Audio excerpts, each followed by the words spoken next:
तो जय जवान जय किसान भाइयों बहनों, आप सभी का मेरे डिफेंस चैनल पे स्वागत है। तो आज की डिफेंस अपडेट वीडियो में भारत की कुछ घातक मिसाइलों के बारे में डिटेल से बताने वाला हूं।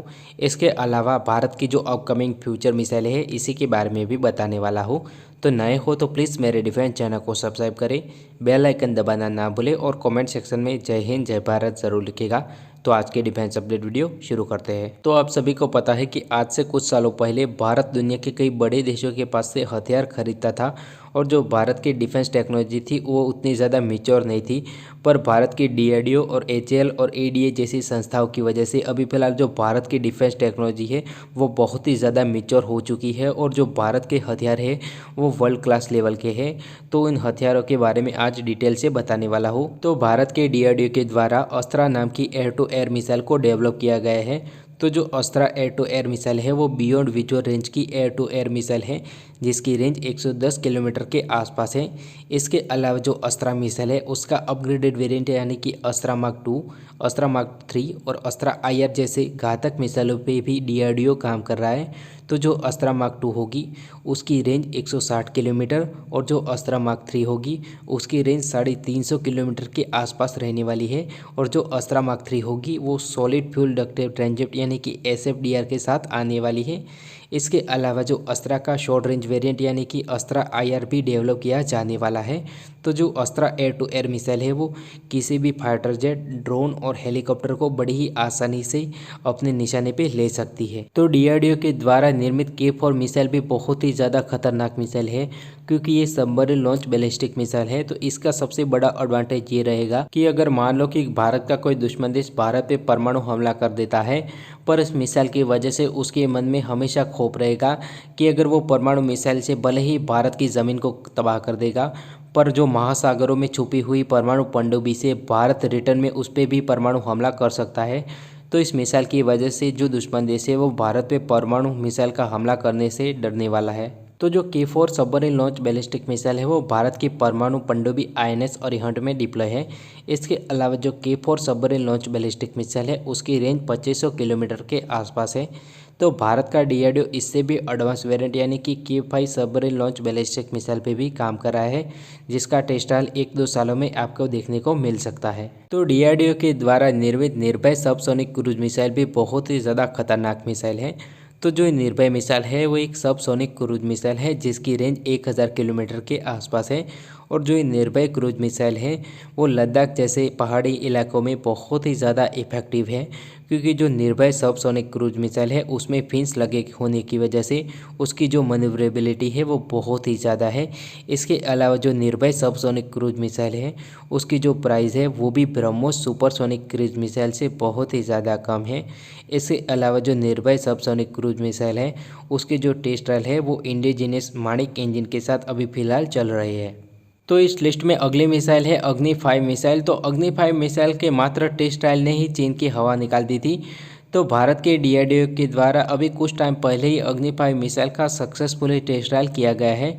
तो इस मिसाइल टेस्ट ट्रायल का चीन बहुत ही ज़्यादा ज़ोरों शोरों से विरोध कर रहा था और चीन का मानना यह था कि जो अग्नि 5 मिसाइल है उसकी जो रेंज है वो 7000 किलोमीटर से भी ज़्यादा है। तो जो भारत की अग्नि 5 मिसाइल है उसकी ऑफिशियल तौर पे जो रेंज है वो 5000 किलोमीटर के आसपास बताई जा रही है।